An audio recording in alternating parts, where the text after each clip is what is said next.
Autolite and its 98,000 dealers bring you Mr. Charles Boyer in tonight's presentation of Suspense.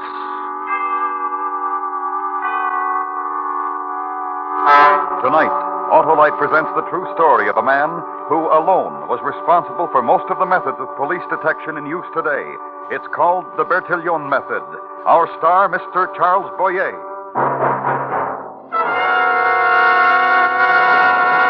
Only a few days left to sign up for the Autolite Family Charity Drawing.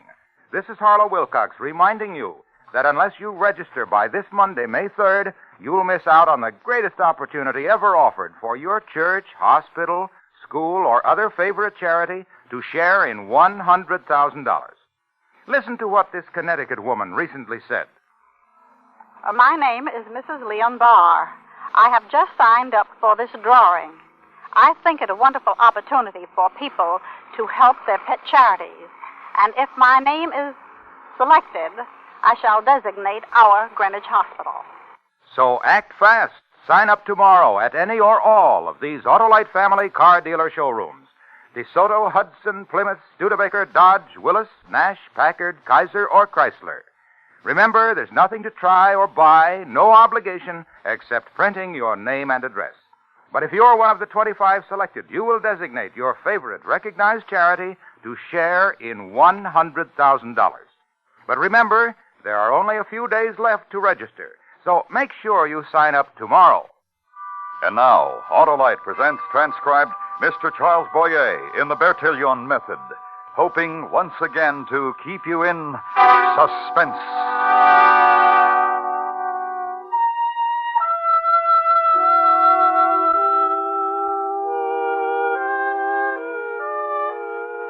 Paris. At the turn of the century and the fall of spring rain. And a place of Paris, the Bois, a place of fountains and winding promenades. And now of this, drip of rain on leafless trees, and the body of a man lying on the thawing earth. A man doubled over, wrapped in tar paper, bound tightly with rope. Murdered man. And kneeling over him... Girard, help me here. Help me untie these ropes. Alphonse Bertillion, detective of the French Sûreté. He spent his life putting science to work for the law. He studied and classified human skulls. He measured every bone in the human body and discovered that the measurements of no two human beings were exactly alike. He called his system anthropometry and applied it to apprehension of criminals. And something more to know about him. That now, whenever violence and murder is done, every time Scotland Yard catches a Crippen, or the Sûreté a Landru, or the FBI a Dillinger, silent tribute is paid to this man, to Alphonse Bertillon, for reasons such as this. Anything in his pockets, Girard? Only these coins. Nothing else. An event of spring, eh, Monsieur Bertillon? And no identity. And no identity. Now, the tar paper, the rope we removed from him. I'll want them in my laboratory, Girard. Oh, of course, Monsieur Bertillon. I amuse you, Girard? The tar paper and the rope in the laboratory, as you wish it, sir. I will gather them up. Wait. Sir? Hold your lantern close. Here. These wounds about his head. He was struck from behind. Perhaps as he walked the path there. No. No? Now the lantern here, Girard. Over his hands. The hands of a man who has done no manual labor. And here, Girard, you see this? His sleeve, sir? His sleeve. His right shirt sleeve. How it is cleaner, newer than the left? Perhaps as he fell, his left arm... Not as he fell. There are men of whom this thing of the shirt sleeves is characteristic, Girard. Oh? Yes. Men who deal with writing, with pens, with ink, who wear on their right sleeve a special cuff to protect it. from stains, from smudges. Yes, I've seen such cuffs. An office clerk, maybe? Or an accountant. Such a man, whose hands are soft, unmarked with toil, as these ones are. And Girard, Yes, sir? where murder is, where death is, there is also something else. Always something else. Identity of the victim, of his murderer. Cover him, Girard. Cover him from the rain.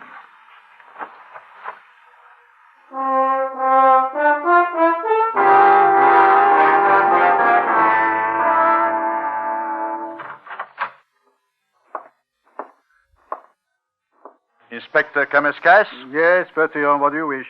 To give you the report, sir, of the tests I have made in the laboratory. The man of science. Hey, Bertillion, the student, the searcher, the player with test tubes and microscopes. That is the man you are, eh, Bertillion? You wish to hear the report, sir? And the working detective whose only materials are of informers and drunkards and whisperings and small vengeances. You still sniff at these men, Bertillion? At their methods? No, sir. I respect them very highly. Therefore, you must respect me, your chief, very highly. What of the report, Bertillion? The results of the test tube and the microscope, sir, and the pattern of the murder of the man we found in the bois. Excellent, and eloquently spoken. Well, go on. That he was struck and murdered in a wine cellar. That he was then dragged into a second room, filled with sawdust, sand, and coal. And then into a third room. A room always in blackness, without windows. I marvel, Bertillion, and I bow. And it is needless for me to ask if you know where all this took place. The address, perhaps? I believe it was in a house somewhere along the Seine, which would explain the presence of sand stuck to the tar paper. And the room always in blackness and without windows. Surely clairvoyance, Bertillion. Only shirt collar under the microscope, and 2 colorless blind parasites. A species of blind beetle that can live only in a pitch-black room. And on the coat and vest, bacilli of alcoholic fermentation. Which prove the wine cellar. Exactly, sir, which prove a wine cellar. I marvel. Indeed, I marvel at you, Bertillion. And at another thing also. What thing? How rich we are in knowledge and information and deduction.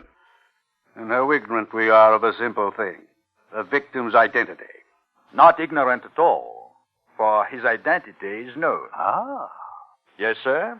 By the alchemy of this system of yours of weights and measures and contours and proportions? No, sir. Not this system, then. Another system. Well, we found a wallet. In it, his name, his address. A boy this morning, passing at some distance from the scene, stumbled across it and brought it to his father, who brought it to us. Excellent system. The deceased is Charles Tellier, 33 Rue Saint-Michel. And we know it is he, since a photograph which was in the wallet is a likeness of the victim. Also, Yes? he was an accountant and, matched against our records, a thief who left our prisons 2 years ago. Also, Exquisite system. This finding of wallets. with a wife named Lucille. But the name of the murderer, Bertillion. Nowhere? Find him.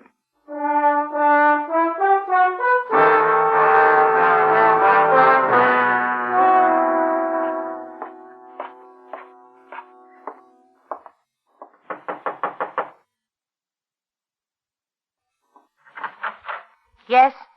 Mrs. Tellier, Yes. I am Alphonse Bertillon, Sûreté. Of Charles? I'm sorry. Do not be. My husband is an unlucky man. Whatever he chooses to do inevitably turns out badly. But when he chooses to break the law, he is caught, follows. He is dead. Very well. Thank you. Wait. Yes? He was murdered. He is dead, he was murdered. And it will be his bad luck to lie in a potter's field. There is a necessity to find his murderer, Mrs. Tellier. Yes? Who murdered him, then, and why? I don't know. And this. What? There is not very much I do know about him. Only that he worked, appeared at a certain hour in the evening, knocked promptly, was fed, disappeared or stayed according to what mysterious thing moved him. Now dead. Now dead, sir. And it would please me if you left now. Did he still work at bookkeeping? At Dumier and Company, the actuaries on Gilbert Street. As I said, Mrs. Tellier, I am sorry. Be sorry, then. And as I said, it would please me if you left. Yes, of course.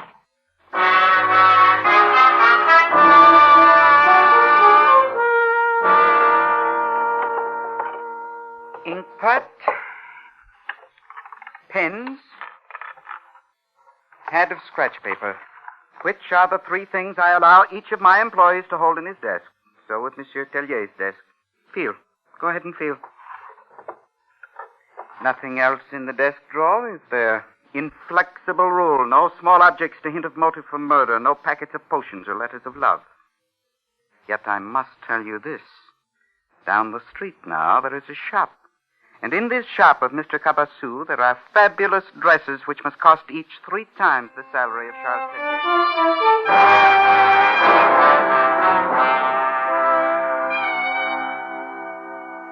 3 times his salary, Mr. Cabassou. Then this Charles Tellier must be a rather poor man, Monsieur Bertillion. Then why should he appear frequently in front of your dress shop? And this he did. So his employer told me. Why should he do a thing like this? It's to think about, isn't it? It is really to think about, really. Married? What? I say, are you married? Oh, yes. Yes, indeed. Is this your wife? What? I say, is this your... Oh, my wife. Certainly. Who else would write such an inscription upon a picture? Because you are you and I am me, my love, Marcel. Well, sister? True indeed. However, this is my wife. I compliment you. I often do, too. This dress business you have here, very successful, isn't it? I am fortunate. And your home in the back must be luxurious. May I compliment you again? Of course. Your clothes, exquisite. Thank you. Great taste. Less than elegant, I am afraid, for I travel in them to Brussels this evening. Else I would be wearing a touch of brocade and a velvet collar. Nice. Oh, yes. My wife should be here soon. It's a scent she prefers. Yes? Now, another thing. Of course. Is there a cellar here? A cellar? Cellar. Oh, no. Wine cellar. No. Monsieur Cabassou? Yes. I don't have a warrant, but... Therefore, you cannot search. I wouldn't think of it. Of course. Now... Yes? Why should you want a warrant for these particular premises? For... Come in, my dear. Monsieur Bertillon was just on his way out. Hurriedly, so there is not time for an introduction. Carriage! Carriage!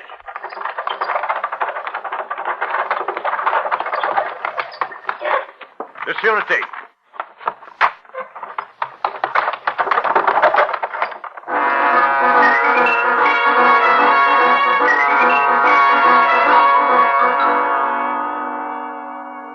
And therefore, he is the murderer. What are you talking about? Cabassou. Certainly he. Possibly his wife. The murderer? Or murderers. Because? Because he's an older man married to a younger woman. But without a cellar, dear Bertillion. Older man, yes. And married to a younger woman, yes. But without a cellar. You said it yourself. There is a cellar. What? I'm going back there, sir. I'm going to break into the shop. And there will be a cellar. The very one in which was murdered Tellier. Unless you will issue a warrant, so I may search. Impossible. There are no grounds on which to issue a warrant. Merely that he is married to a younger woman. And a murder victim loitered about. At your own risk, then. No warrant. Yes, sir. And if you are shot for breaking into a shop and a home, we will disavow any knowledge of it. Yes, sir. Men have been shot and killed, you know, for exactly that.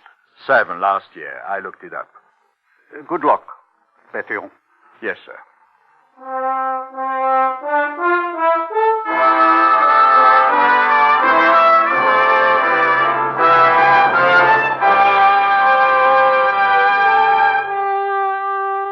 Autolite is bringing you Mr. Charles Boyer in The Bertillion Method. Tonight's presentation in radio's outstanding theater of thrills, Suspense.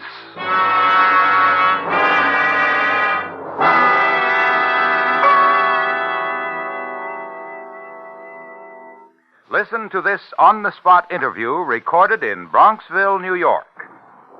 And what is your name, officer? Patrolman James Morrissey, the Bronxville Police Department. I understand that you signed up for the Autolite family charity drawing. Is That's that correct? right. Uh-huh. And should your name be selected, how would you care to designate the money? I was split three ways: Cancer Fund, Heart Fund, and Bronxville PBA. Very fine, and may I wish you good luck. Thank you very much. Have you signed up yet? Are you giving your favorite recognized charity, either local or national, the unique opportunity to share in $100,000 in cash? There's absolutely no cost to you, no obligation at all. All you do is sign your name and address on a registration form at any Autolite family car dealer showroom. And you may be one of the 25 persons selected. Just think of the thrill you would get when you named your favorite charity to share in $100,000. Registration closes this Monday, so get down to any or all of these car dealer showrooms: DeSoto, Hudson, Plymouth, Studebaker, Dodge, Willis, Nash, Packard, Kaiser, or Chrysler. Remember, only a few days left. And now, Autolite brings back to our Hollywood soundstage Mr. Charles Boyer in Elliot Lewis's presentation of The Bertillion Method, a true story well calculated to keep you in suspense.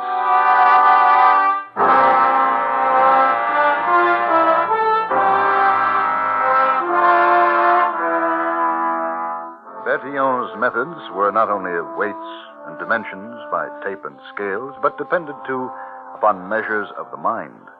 He would say, Ask yourself two questions about every premeditated murder. Who profits from this crime? Where is the woman? and prove that 90% of all major crimes have a woman next to them, and said, I distrust a man who always smiles. And would, if the occasion demanded it, disguise himself in the rough clothes of a French workman in order to break into a suspect's home.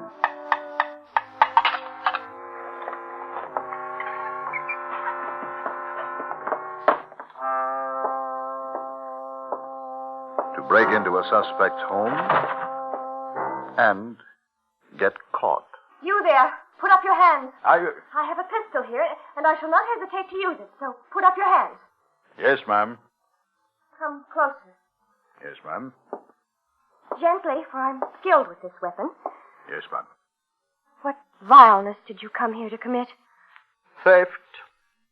I am a thief. Yet, Ma'am? have I not seen you before? I doubt it. Sincerely, having spent so much time in prison. How did you get in here? The cellar. The cellar? Yes, the wine cellar. Liar. Ma'am? The trap door to the cellar is still nailed down. Therefore, I did not break in through the cellar. Therefore, you are a liar. Yes, ma'am. A liar and a thief. Yes, ma'am. With no shame. I should be in jail. Or worse. Worse? Fortunate it is that my husband has left for Brussels. Ah, he has a great temper, your husband. And he perhaps would kill me for this insult of breaking into your house. He has the temper to kill. Who are you? Liar and thief, who should be given to the police. As you shall. As you shall.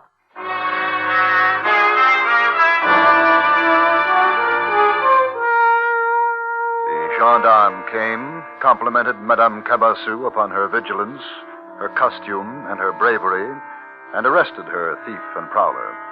Then took him to a precinct station and led him to a cell. When... And precisely here the comedy ends, my colleagues, for I am Alphonse Bertillion of the French Sûreté. Call my chief, Monsieur Camascas. Which, after an hour of discussion and compassion for the fantasies of thieves, to prove a point, they did. And Monsieur Camascas, chief of the Sûreté, came to the precinct station. Release him. It is he, Alphonse Bertillion. 2 days later, Bertillion received word that Monsieur Cabassou had returned from Brussels and was now once again in the bosom of his elegant shop and home. Bertillion went there, and Monsieur Cabassou. Since you have chosen to interrupt my wife and myself at dinner, Monsieur Bertillon, I am but pleased to offer you a place at our table. Will you... I'm honored, monsieur. Thank you. But, Jean, this the criminal of whom I've told you, the thief. Was it not an adventure we had, madame? I in the role of a thief, and you, how well you played your part. Exquisitely. But, Jean, I will not sup with the criminal. I assure you, my dear, he is no criminal, and this matter of his illegal entry into my home while I was in Brussels we shall discuss properly over sherry and partridge. Marcel? Yes, dear. Set a place for Monsieur Bertillon, the Sèvres porcelain. Oh, please, sit down, monsieur. Oh, thank you. May you what? Make an observation upon the elegance of your dinner table, the crystal, the porcelain, the silver chafing dishes. Make it, then. Stunning. It is how we conduct ourselves at all times. The precise accessories for the precise occasions. When one must eat with elegance. Monsieur. Yes? What are you doing? Your plate, monsieur. And your silver. He's sketching, Jean. Sketching? Yes? Sketching what? You. Why? You have an interesting face. Oh? Exceptionally. Another pose, monsieur. First a thief, now an artist. Oh, not really an artist. I have an exceptional eye for proportion, that's all. Come look at it, Jean. Not very flattering. Well, it's not my intention to flatter. But your intention is... To prove you are a criminal. Oh, Jean?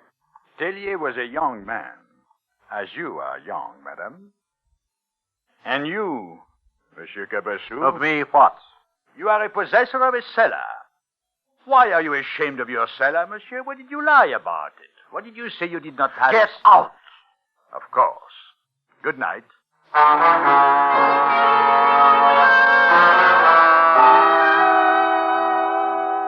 At first, no cellar. And all at once, Inspector, a cellar. True. Now, why should a man lie about a cellar? Well... Give me one reason why any man should lie about a cellar. Would you lie about your cellar if someone should say to you, Inspector Damascus, is there a cellar in your home? Would you say no? Not unless... Not unless you had committed a murder in your cellar. True. Therefore, I ask that you issue a writ of arrest. Listen to me. I am sure he's a murderer. Listen to me. Very well. Mr. Cabassou is an important man. And why not? Since he has committed an important murder. And if I issue a writ of arrest and he is taken into custody and you cannot prove your accusations, do you realize... I can prove them. Oh. In this envelope, here, a sketch of Monsieur Cabassou. And? The proportions I have indicated here, in centimeters, length of jaw to full length of face, eye socket to side of forehead, etc., etc. Yes. Now, I present you with this other data. Please, compare them. Yeah. Issue the writ, Inspector. Yes.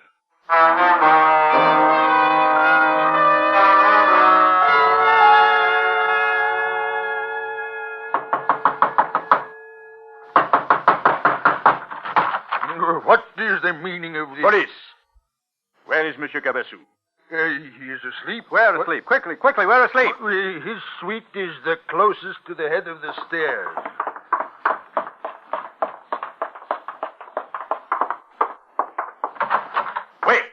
Wait! Quiet. Up, get up. You're under arrest. What is the meaning of this? Up! Out of bed, quickly. Why? What? You are under arrest. Here is the writ. Murder. Here, put on your trousers. It is an outrage. You will see. Murder is always an outrage. This is infamous. I will make you pay. Because you are a man of importance. A man of influence? Yes. Because you are Jean Cabassou. Yes. Purveyor of elegance to the welfare. Yes. And no longer Jean Planier. I said, and no longer Jean Planier, monsieur. What?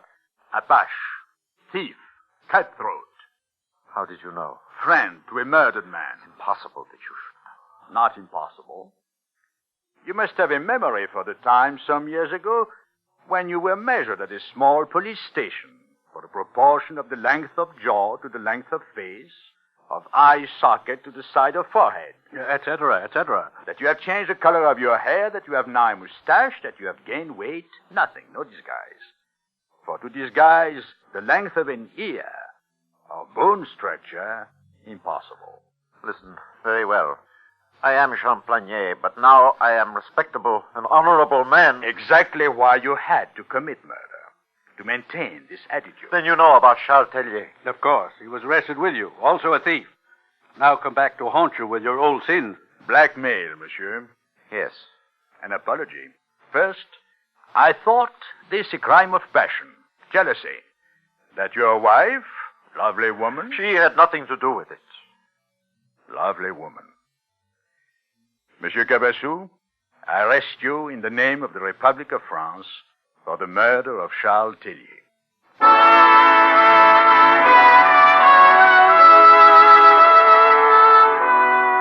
Alphonse Bertillion, a man who said, One who tries to hide his past is a liar and a fool, for somehow it races to catch up with him and in devious ways overtakes him, destroys him, always.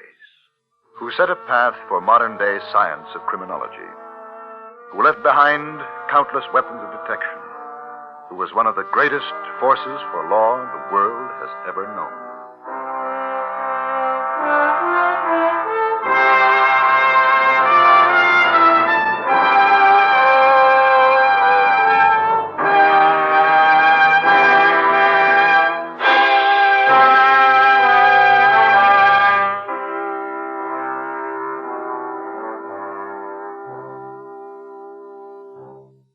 Suspense, presented by Autolite. Tonight's star, Mr. Charles Boyer. This is it, the last announcement. The giant Autolite family charity drawing closes this Monday, May 3rd. So if you haven't registered in this $100,000 event, you'd better hurry. Your favorite charity may miss the opportunity to collect thousands of dollars just because you neglected to sign up. So follow the example of this woman who was interviewed recently in Bronxville, New York. Hello there. I'm Bob Emmerich, and what is your name? I'm Mrs. E.W. Lewis. I understand that you just signed up for the Autolite family charity drawing. Is that right? Right. Now, should you be selected, what charity would you choose? Well, since I have a son studying medicine, I think I designate Bellevue Medical Center. I think that's wonderful. May I wish you the best of luck. Thank you. So, friends, visit any or all of these Autolite family car dealer showrooms and register while there's still time. DeSoto, Hudson, Plymouth, Studebaker, Dodge, Willis, Nash, Packard, Kaiser, or Chrysler. Remember, there are only a few days left to give your favorite church, school, or other recognized local or national charity the cash opportunity of a lifetime. So sign up tomorrow, sure.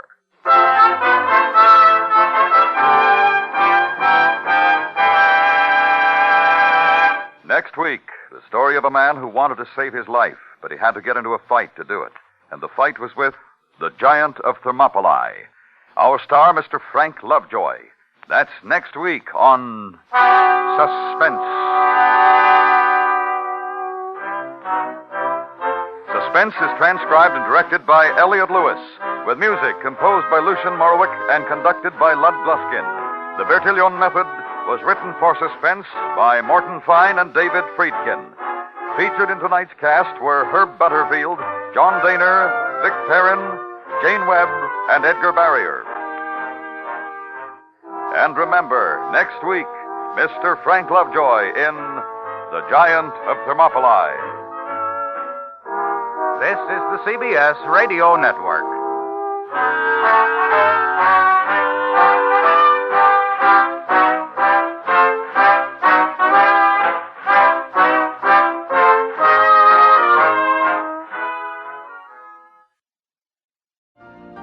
You've been listening to the OTR Gold Network. Find more classic radio at otrgold.com.